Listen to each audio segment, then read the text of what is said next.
Thank you for joining us today on Get Tied On. I'm Tom Amello. He's Michael Kipnis, the Wizard. I'm out of town with my family. We're at the lake in upstate New York. I'm relaxing. This, Michael, is the stage where I generally sit and prepare for Saratoga. You know, the cool, quiet nights are perfect for preparation, but we're going to talk on a totally different occasion. You know, one of my favorite shows and plays was Requiem for a Heavyweight. Well, we're going to talk here Requiem for a Racetrack.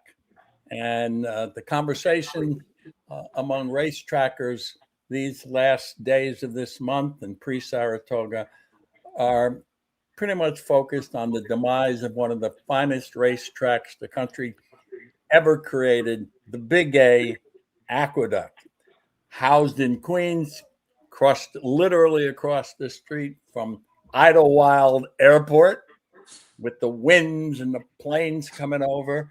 A Queens that we know very well. I mean, I'm from Queens. You lived in Queens. And I think most of the world was wondering, why in the world does NYRA have two tracks 8 miles apart?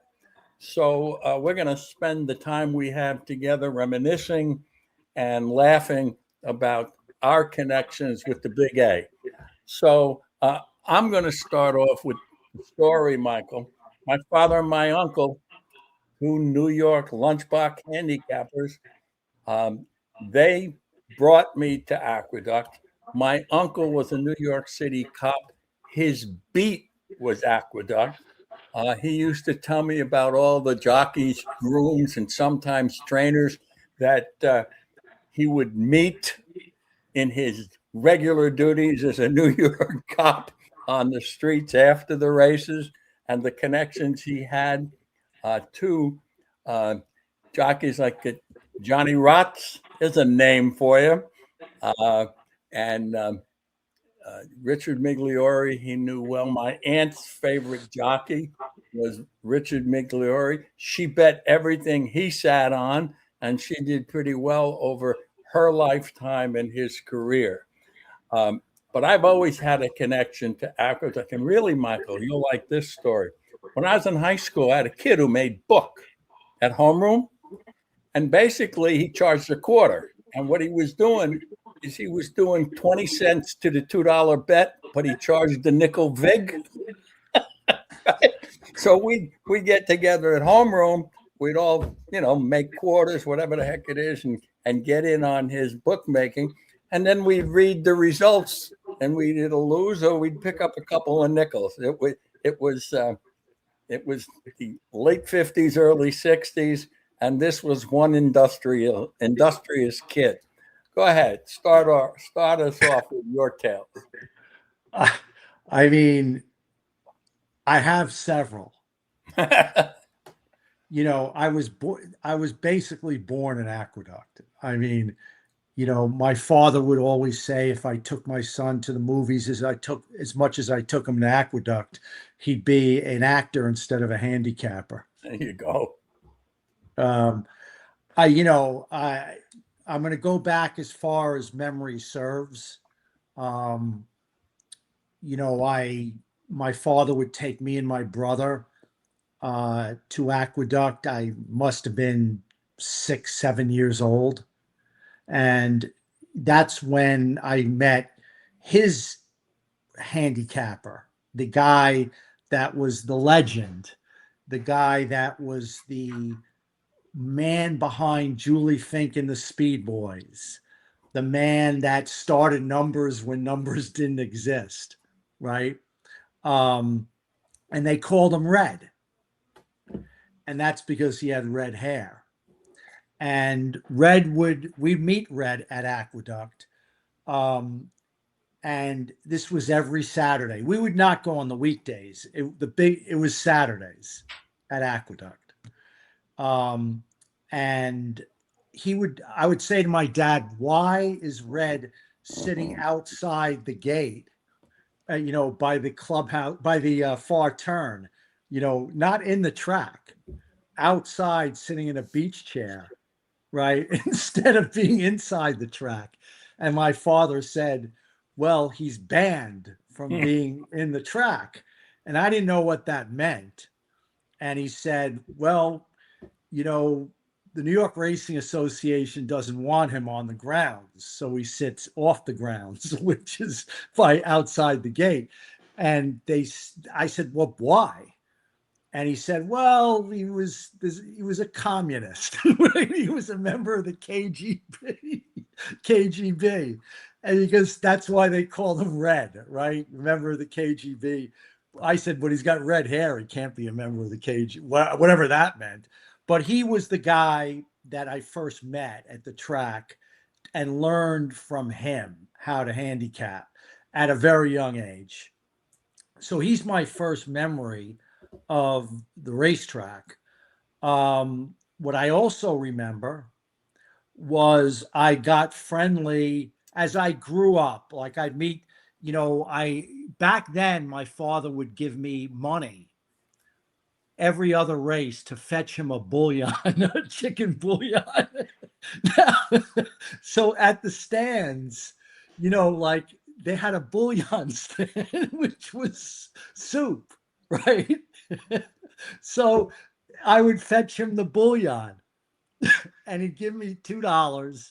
It was $1.25, and I'd keep the 75-cent change. And that's how I built my original bankroll, fetching him the bouillon. From the bouillon, I actually met the chowder man. Now, back then, the concessions were run by Harry M. Stevens. Yep. And the food was actually very edible. It was very good and fairly priced. And I got to know the chowder man. And so the chowder man became a friend of mine. So the bouillon attendant, the chowder man, I would start meeting these people as I was growing up in the game at Aqueduct, right? So, and when chowder, you found clams in your soup. Yeah, that's right. You won the race. Right. It wasn't potatoes. You didn't call it potato soup. You called it clam chowder. And, it was the greatest place in the world to observe life's greatest characters. And I'm sure you met some characters there growing up. Oh, the characters that I met were mostly family connected, horse players, other cops my uncle knew. I probably went to the track more often with my uncle than with my father. And he knew everybody. They were horse for the course guys. And so they were always waiting for a horse. They really weren't handicapping the race in front of them. They were there because today a horse who won at Aqueduct at this distance was in the same race at the same place for the same trainer riding the same jock, and he was never going to be the favorite. And so most of my experiences with them at the track are totally denying that favoritism existed and pitching heavily against horses that they thought were reasonably priced and had a real edge that they didn't think other people had. Remember, there were no career past performances back then. Anything, they say Ben Hogan dug it out of the dirt. Well, those were the days when everybody who had an edge dug deep to find it. And right. They either kept it to themselves or shared it with a very close friend who they would have had to kill if they found out you shared it with anybody else. There's other, so basically, I love characters. Absolutely. And so I'm just thinking about characters that I met that became friends as I was growing up in the game. There was the Adam Apples lady, had a huge Adam's apple and a long coat. There was Kenny the cowboy. that would wear a big 6-gallon or 8-gallon hat and cowboy boots, right? There was Aqualung. I met Aqualung. He was the Jethro Tull lookalike. And I knew Aqualung for 30 years, 40 years, whatever. The only thing he ever said to me was, "How's your mother?" That's it. He never said anything else to me in all those years. But that was a friendly greeting. Yeah, that was it. "How's your mother?" And then just disappeared. And he was he delivered the mail in the day between going to Aqueduct, and then he was a cab driver in the evening. And one day, 25 years later, I'm visiting my brother in Brooklyn, and a cab comes rolling by and stops right on the side of me. He rolls down the window, and it's Aqualung. And I turn and I look at him. He goes, "How's your mother?" And I go, "She's dead." And he goes, "The only other thing I ever heard him say was, 'Sorry to hear that.'" That was it. I mean, so now, like, okay, then as I got into the business, the sheet business in the 80s, right? Going almost every week to Aqueduct, when it was open. And then I started meeting new characters, the Rastafarians. Yes. Okay. They were life at the relish bin. Yeah. The Rastafarians, Charlie, Antoine, right? All of them, hanging around either on the third floor, playing soccer. If it was a quiet, day, and it was a weekday, and I snuck over there, they'd play soccer with Coke cans, with the garbage cans, right, as the goals. And I'll never forget, they had a stand where they actually sold oxtail soup and Jamaican pies, Jamaican like pies or whatever, like empanadas. And I'll never forget when Christophe Clement, the great Christophe Clement, he loved the Rastafarians. Whenever he had a horse that was a go, after he saddled, he would come into the grandstand and walk over to the Rastos and say, "We're live now." And he was a hero. Christophe Clement was a hero to the Rastafarians. Then my sheet got on the track, and I met Gordo. That's right. The distributor, the news guy, the program guy. The program guy. So back then you had a lot of tip sheets. You had Lawton, you had Jack's Green Card, you had the Centaur, you had New York Handicap. Now we're talking about when the track was on a Saturday was like 40,000 people. Yeah. I mean, and they had the Aqueduct Special. It had a big S on the train. That meant the special. And you used to go to 8th Avenue, right, to pick up the special. And all these characters would be on the special. Well, that's one of the wonderfully unique things about Aqueduct in the major metropolitan area. It was on the Metro line, if you will, and anybody and everybody could find their way to the track. Belmont was pretty much Long Island Railroad, right? Or you had to drive. Right. This was the blue collar lunchbox guys, as you said. And on Saratoga, during Saratoga on Travers Day, you would send me a clip, or I'd see it on Twitter. At 7:00 in the morning, right, they open the gates, and everyone is running in, right, to secure a spot on a bench, right? Their picnic bench, right? Every time the special would hit Aqueduct, right? Everybody would be the same thing every day. I mean, not every day. That was so you didn't have to wait online to pay your admission, right? I mean, there was nothing, basically the the benches were full of bird shit. And, And newspapers, and holding seats, and there was honor. There was honor among punters when there was a newspaper, a piece of the Daily News or the Post or Newsday on a chair. It was saved and it was honored. Those days are even gone at Saratoga now. yeah. And so now you had the guys I used to hang out with professionally, okay, every day. So you had a collection of the greatest handicappers that ever lived, okay, that hit Hall of Fame guys, right?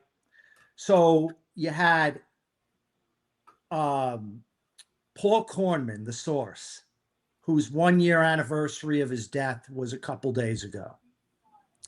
Andy Byer, Doc Bird, the charter. Yeah. Even little Andy, we called him little Andy, that Andy Serling was there as a kid, right? And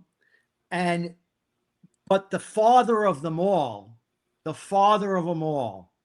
was Daddy. And Daddy was Harvey Pack.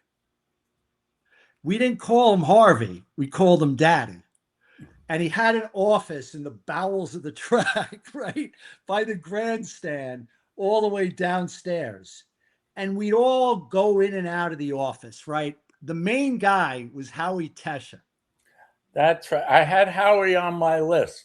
The only thing you can go forward with Howie, but he's the only guy I ever knew who made a full-time living with the horses who was allergic to hay, right? Right. Yeah, exactly.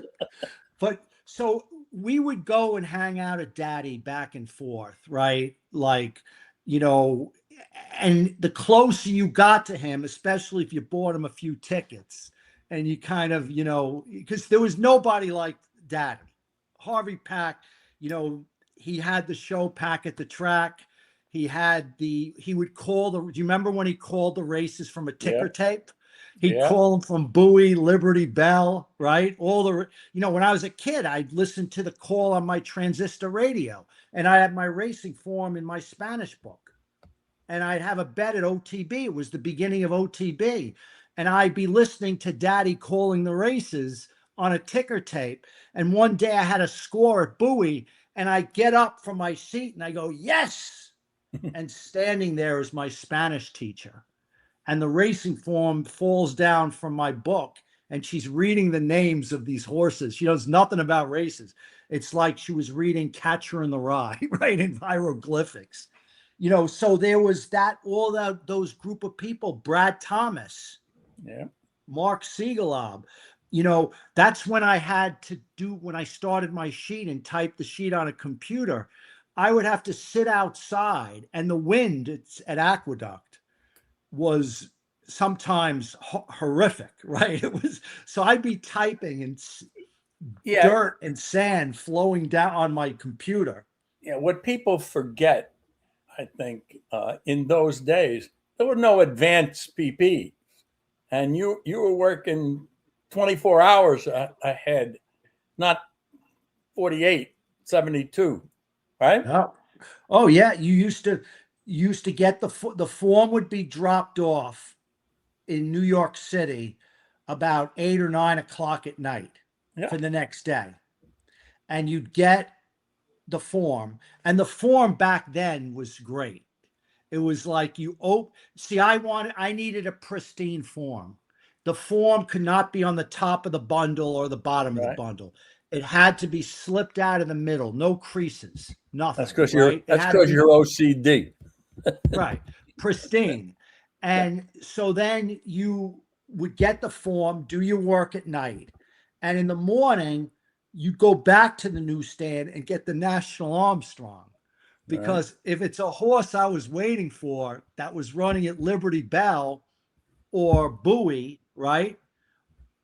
Or, a track out of town, I would have to make a bet with the bookmaker, Willie the Doorman, on a horse that was out of town. So you needed the Armstrong, right? And as I became the Wizard, I got to observe like these, you ever heard, do you remember Manny Kalish? Yeah, I know the name. I know the name. Manny Kalish had his own crew, right? He had his clients mostly from the garment industry. And Manny Kalish would be sitting in the clubhouse, always dapper, always dapper. Even Tom Ainsley, he had another name, but he Richard wrote Carter. books. Richard Carter. Carter. I would see him at the track. But Tom Ainsley had a big following, like money people, who he'd wave his finger when he had a play. And now back then, do you remember the form when it was a mutter? It had an X. Had the mud mark. The mud mark. And he loved mud corks with a mutter. And he'd raise his finger. And a guy named Henry the Fox, who was the runner, would come down, and Kalish would whisper the horse in the fox's ear. And then everybody, all the garment people who were the clients, would all like scurry to a corner. Like they'd be kind of meandering around the track. But once the finger was raised, you'd see everybody congregating in the clubhouse, waiting for the fox to come up and release the horse. The number. And, there were days, it's when I fell in love with Angel Cordero Jr. Mm-hmm. And Cordero was, to me, like there were certain riders and trainers that I loved. Cordero would not only ride his horse, he'd ride 5 other horses in the race. Absolutely. And the only rider today that reminds me of Cordero is Paco Lopez, where he rides several. We'd be remiss if we didn't mention Chris Antley. Streak 64 consecutive wins. I never sat. I don't believe I've ever seen a rider sit more majestically on a horse in the post parade than Antley. He was a troubled soul, but an immensely talented athlete, and he'll be remembered again for holding on to Charismatic at Charismatic's injury, but Antley made his bones at the Big A. Yeah, Chris Antley for sure. I mean, you had one guy that comes to mind is Steve Cawthon. Cawthon. I saw him as an apprentice, right? He was Oscar Barrera. I call him Uncle Oscar because Uncle Oscar basically paved the way for my education in college, cashing bets. Let's talk a little bit about the trainers. Continue with Oscar. I'll give you a trainer name and you just expound. Go ahead, Oscar. Well, Oscar was basically off the claim, switching to Cawthon, back on 3 days rest, was money in the bank. When I got married to Noreen, on our honeymoon, one of the stops we made was Montauk Point. And we were, before I got married, I had no money. I was a brokester, but I had some money in an OTB account. And I remember one trip we took to Montauk Point. Her father gave us the car and to go to Montauk, and we rented a hotel. It was a Saturday. Oscar had 4 horses in that day, all off the claim, switching to Cawthon and back on 3 to 4 days rest, right? Yeah. So every exit on the Long Island Expressway, so let's say the second race was like 1:45. I timed it to have Noreen pull over to a payphone, put in a quarter, and dial Pack at the Track stretch call, because you could pay for the stretch call. Yeah. So second race, winner. Drive another hour and a half, put in the quarter, winner. All 4 cashed. It paid for our vacation. There you go. And that was Uncle Oscar. Nobody better than off the claim switching to Calthan than that combination. Let's move to the gas man, Gaspar Machera, the trailer man. Man, to our knowledge, resides in Lake George now. Occasionally shows up at Saratoga. A man that Nick Kling and I think you belongs in the Hall of Fame. But we're not putting claimers in the Hall of Fame. Hey, look, he claimed Videogenic for $35,000, won a race, won over $1 million. Royal Haven, right? He claimed from Joe Canty, you know, back then Joe Canty moved horses up. Like, I mean, so many winners, and they lasted. These horses lasted for Gaspar. Yeah, you remember Gaspar's years and years of honing his craft. Remember what he did just before he became a trainer, right? The carpet man. He was a carpet salesman. Carpet salesman. Carpet salesman. Yeah. I mean, look, how about I'll give you another name, John Paracella. Yep. For Ted Sabarese. Yep. I'll give you another name that was money in the bank. He was the first guy that would fly in horses for stakes races. D. Wayne Lucas. Yep. Money in the bank. Money in the bank. How about the pistol? Pete Ferriola, 4-wheel drive, turn downs and turn down. Mike Hushin. Yeah. Mike Hushin. Yeah. You better wait a minute. You got to back up and re-explain turn downs and 4-wheel drive, and then we'll talk about the foot guys. Okay. Guys. I mean, look, that's a whole nother show. I mean, basically the man that was the combination was owner Ernie Dahlman. Yep. Mike Hushin. Yep. Richard Migliori. Yep. And the Shoe Man. So basically they were looking to claim horses that never wore mudcocks. So now they would claim a horse, and every horse had to have speed. Yeah. Yeah. So the Shoe Man would call Ernie and say, no shoes. So he would claim the horse, not only put on mudcocks, but put on 1/4-inch bend shoes. Yeah. So to put it in an analogy that people can understand, it's like a soccer player not wearing cleats, right? Just wearing socks. And now you put on cleats and you can grab hold of the turf. Well, these 4-wheel drive would be first time 4-wheel drive. It was so great that Ernie, when he moved to Vegas, called me and said, Wiz, move to Vegas. I need a computer set up, right? And I'll get you a big rebate and come and live with me at the Barbary Coast. And I did. I picked up my family, moved to Vegas, built a house, and there was so many scores we had out of that room. First time 4-wheel drive.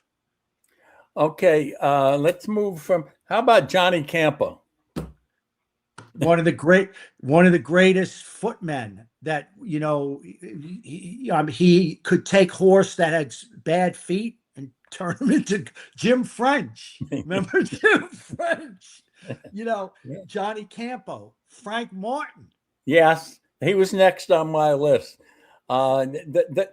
That's a historic clan. Frank, Jose, Carlos, they deserve more for their contributions to the game over the years. But go ahead. Oh, Frank Martin. Frank Martin, remember the horse audio biography, you know, that could run 2 miles. You know, what about Murray Garron? Oh, That's a name you didn't have written down. You know, I forgot. I forgot Murray. Murray Garin never sent a horse to the gate with a pony rider because he didn't want to pay the $15 or whatever it was. Never. Yeah. And he had his two horses that I recall were Jacksonport and Federal Funds. Right. And he'd run them together. He'd run them separately. And, you know, if one didn't run, the other did. If they both didn't run, they were both live the next time. Murray was a curmudgeonly character that you could only find at the racetrack. Yeah. You know, I got to go back to Gordo because Gordo sold the sheets and the forms by day. And at night, he was the night watchman for one horse trained by Eddie Miller, the Iceman. Oh, I remember Eddie. The ice cream, the Iceman. The Iceman, the Brooklyn Iceman. So I got really friendly with Gordo. And Gordo one day said, Wizard, I'm going to give you a horse, but you have to bet $50 on it for me, or I'm not giving it to you. So I said, well, okay, I promised to bet $50. Who's the horse? And he says to me, I've been watching it from a stool every night for the last 6 months. So I said, okay, when's it going to run? He goes, I'll let you know. So one day I'm at the track and he goes, do you have that 50? I go, I don't have it on me. I'll get it. Well, he's running on Friday. So I was living in Connecticut back then. And the only place that you could bet was Sports Haven in New Haven. So I don't know the horse until I opened the form.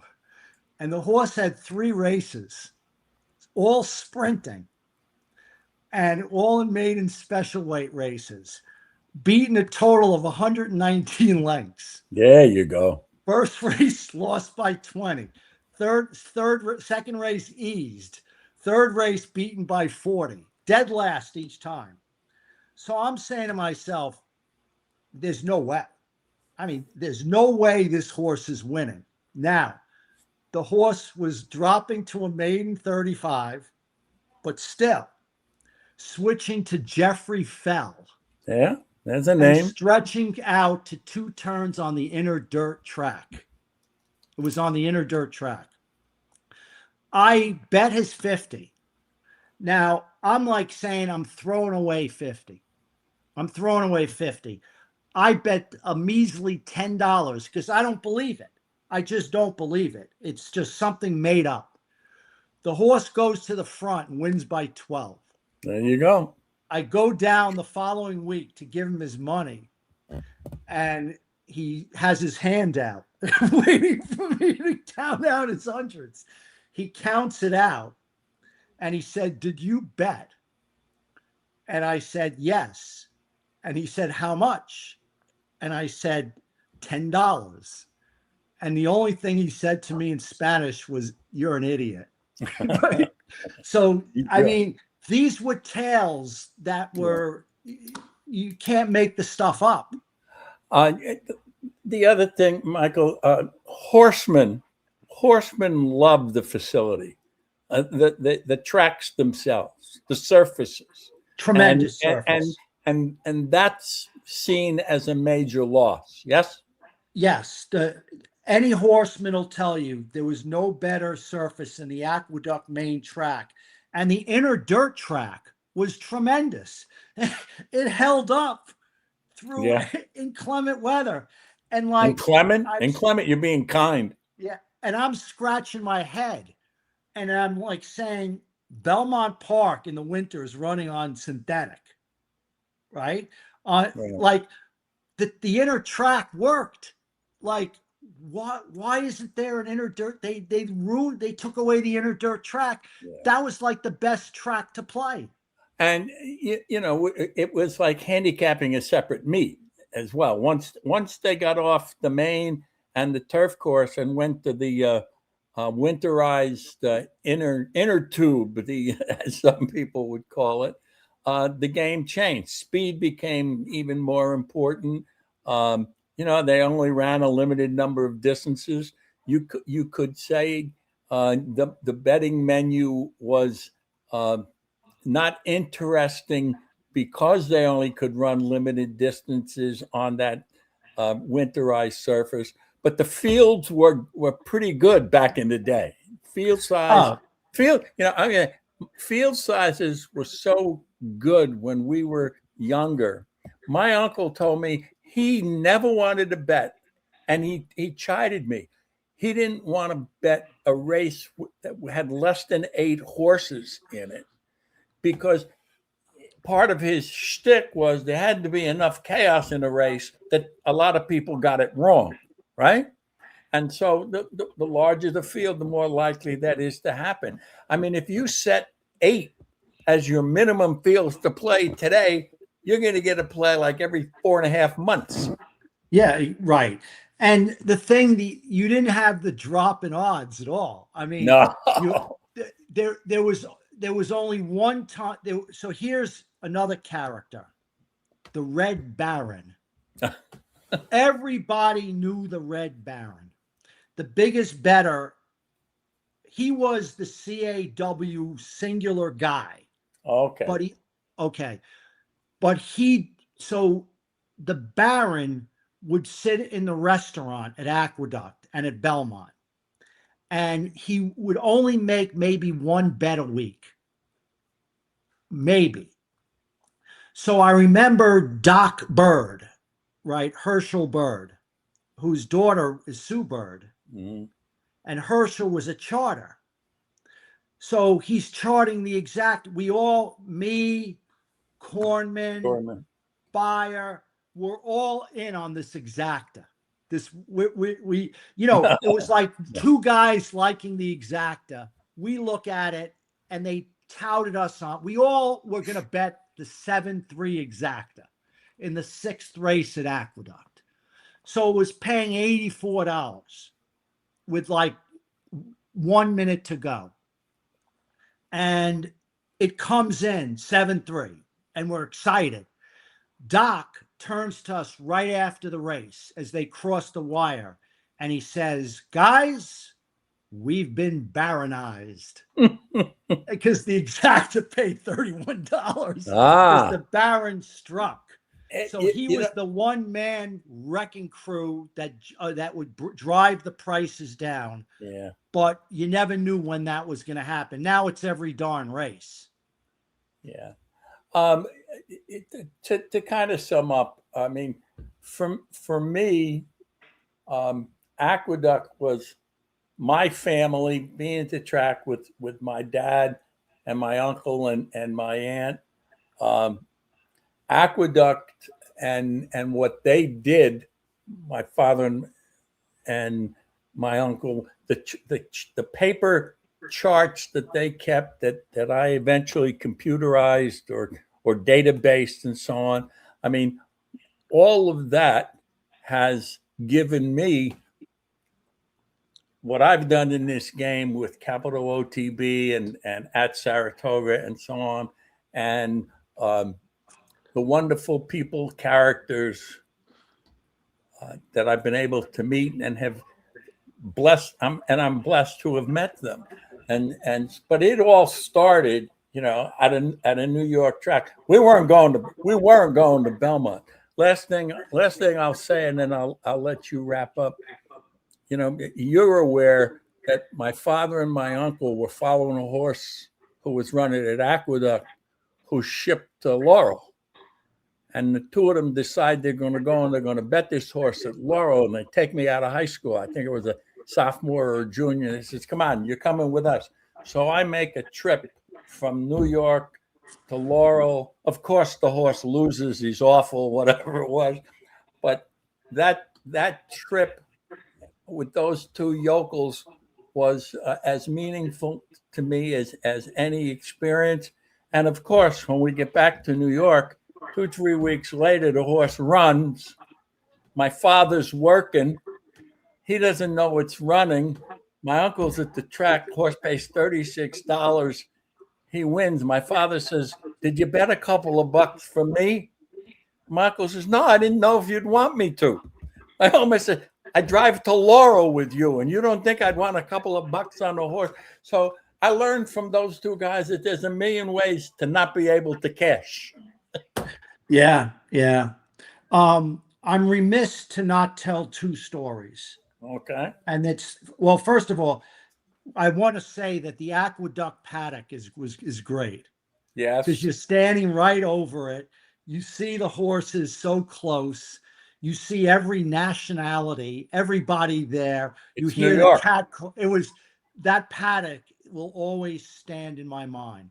But there's two stories I have to say to end the show. I can't do this without telling these stories. One was my grandfather, Grandpa Al, takes me to the track at 14 years old, 1971. I think it was 71. And it's a weekday, and I cut school. And it's like the fourth or fifth race at Aqueduct. And it's a maiden special weight race. And I used to have these cheap binoculars and stand on a picnic bench to watch the race. Now I'm in the clubhouse, so my vantage point is right after the wire. So there's this maiden special weight race, and it's a sprint, and it's 6 furlongs. And I watch the race. I'm not involved. And I see this horse that is in between horses, stopped in traffic. And I just happen to keep my binoculars on the horse. The race is over, and he runs like fourth or fifth. And after the wire, into passing me and into the clubhouse turn, he's 20 in front. I turned to my Grandpa Al and I said, I have this big piggy bank and I'm going to crack it open. And I'm going to take everything I've ever saved on this in the piggy bank and bet it on this horse next time out. And so you see my background is all jerseys, signed jerseys, right? But my greatest possession is this. Okay, the date is July 15th, 1972. And the purse is $8,000. Aqueduct, New York. And the rider in this race that I'm betting second time out is the same debut rider, an apprentice named Paul Feliciano. Okay. And the time is 6 furlongs, 1, 10, and 3. Purse $8,000. This is the horse I made my biggest bet on ever at the age of 15 years old. July 15th. And here is the winner's circle picture. What's the name of the horse? Secretariat. Oh, that's a good tale. That's a good and, tale. And this is the only winner's circle picture. This is a winner's circle picture, okay?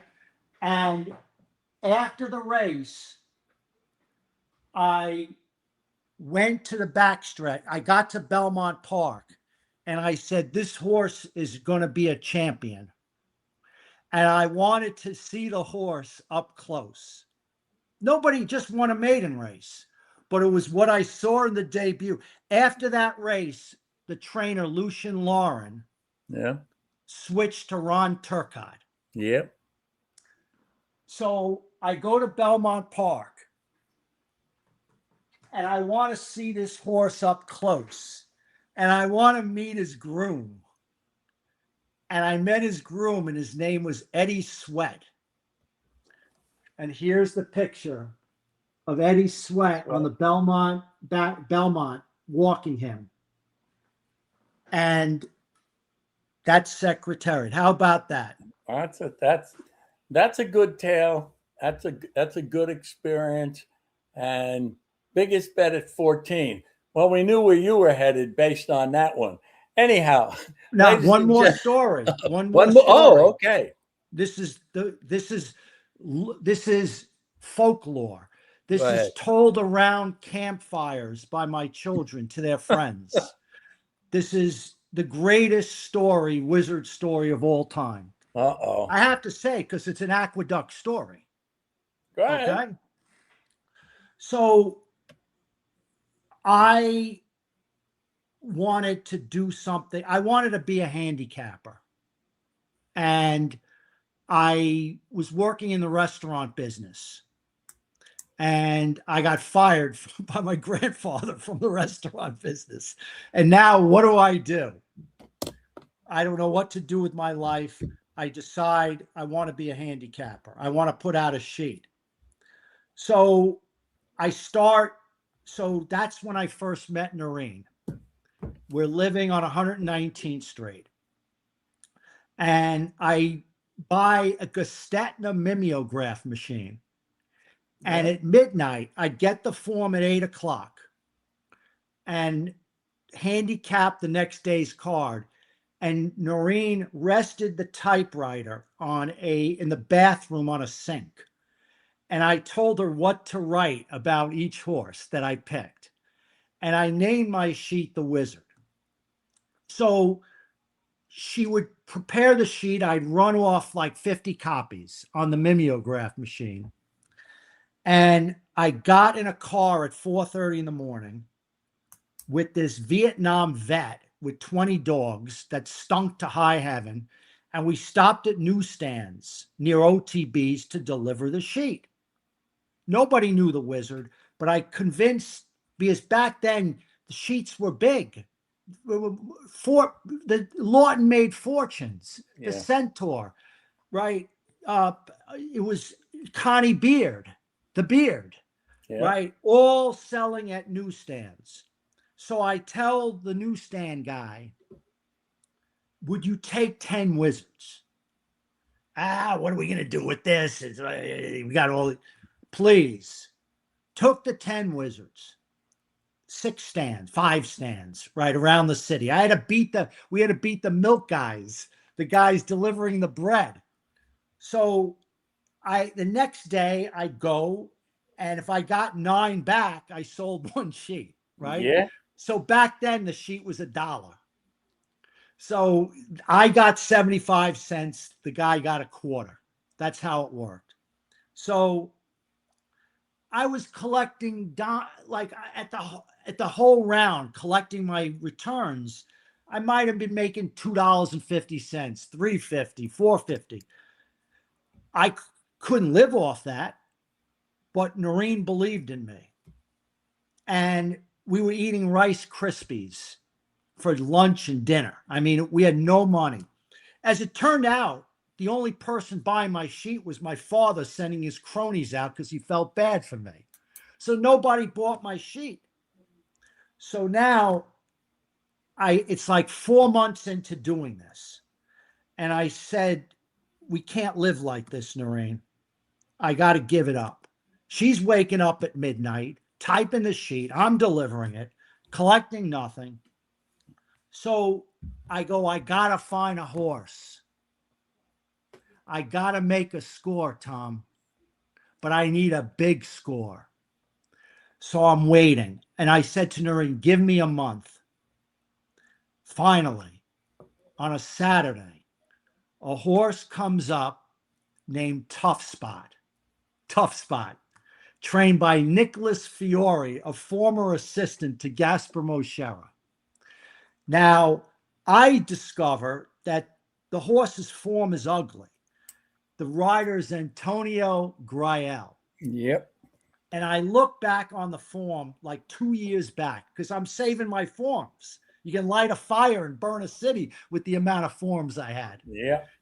2 years back off the form, switching to Grael, he scores at $80.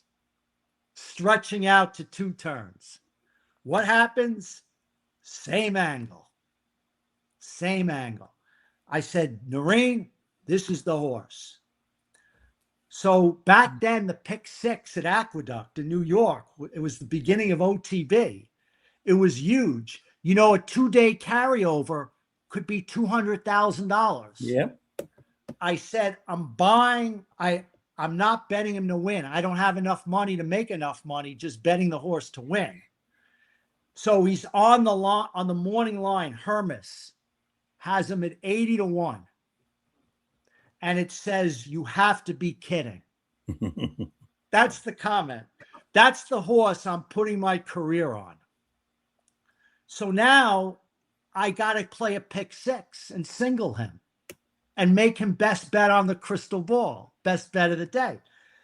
And so I don't have the money for the pick 6. I map out a ticket, $192. I have like $80. I call up my friend, Joe DiFilippo, we're going to the track every day together. And I said, Joe, I got a pick 6. I need you to come in on the ticket. $192, 50-50. Who's the single? Tough Spot, Nicholas Fiore, 4th race, 2nd leg of the pick 6, was singling him. He goes, are you on drugs? Are you kidding me? I go, we have to single. This is my career. So Joe says, okay, Wizard. We go to the track. We buy the ticket. Okay. I single him. He's in the 3rd leg. We win the 1st leg. We win the 2nd leg. The 3rd leg is Tough Spot. Breaking from an outside post, going 1 1/16 on the inner. Goes for the lead. He's hung out. Around the far turn, he's still battling for the lead. Turning for home, he starts dropping back. And I go, let's get out of here. I'm done. So I'm turning to go out, and Joe goes, Wizard, turn around. He's going to the rapid fire whip. And he starts whipping the shit out of him, right? He comes again. He's battling with the favorite who comes outside of him. They hit the wire together, and it's a photo finish. I go, holy shit. I don't even know if we won. I didn't have anything to win on the horse. All of a sudden, they put him up, and there's an inquiry against Tough Spot. So now I'm sweating out the inquiry, right? We're in the clubhouse at Aqueduct. Nobody knows at that point that I have this horse, just me and Joe. They leave him up. He pays $140. I have nothing on him. So now I have to win 3 more legs of the pick 6. We win the 4th leg and we win the 5th leg. By then, everyone at the racetrack knew that the Wizard was alive for his life, right? Everybody. So now we have 2 horses left in the last leg. And you're hearing chants of Wizard, Wizard, Wizard all through the clubhouse, right? So one horse was ridden by Jorge Velasquez, and the other was Cordero. And Cordero were trained by Wayne Lucas. For one was Young, was the owner, and the other was Calumet. We have 2 horses in a 5-horse field. We have to win. We think we're the only ticket alive, right? For the whole $200,000, all into one race. So now the speed horse with Cordero takes the lead. It's 2 turns. It's a stake race. He's finished at the top of the stretch. I'm dead last with the only horse I have left remaining. He's 6th. He's 5th. He's 4th. He's 3rd. Now the chants in the clubhouse raised to a crescendo. Wizard, Wizard, Wizard. It was unbelievable. It's like being Madison Square Garden down by 29, and now you just scored and you're up by 2. It was crazy, right? The horse wins by 2 lengths. and we're victorious. Now we think we're the only ticket. One guy bought my sheet, and it was every horse that I had on top but one horse that was picked second. So I had to share the ticket with this guy. So after we have Doc Bird cash the ticket because he needs it for taxes, me and my friend split $87,000. So we want the cash. So I have a sports jacket on, and I've got like 44,000, 22,000 on each side inside my jacket, right? We take a cab home, a limousine. So this is the last day. I'm out. Like, if I don't win this, I'm done. And I have to tell Noreen. I get home. Noreen answers the door, and I'm really solemn faced. Like I'm not going to tell her, right? So she goes in the living room, and I take out all the money, and I lay our dinner table where we ate was where you rest a coffin in the funeral parlor. That was our table. I lay the 44,000 on the table, right? And I said, Noreen, come here. You know, I'm cooking some dinner. I want you to chop some vegetables. There's the money. She's like almost faints. How'd you do this? Well, I singled this horse Tough Spot.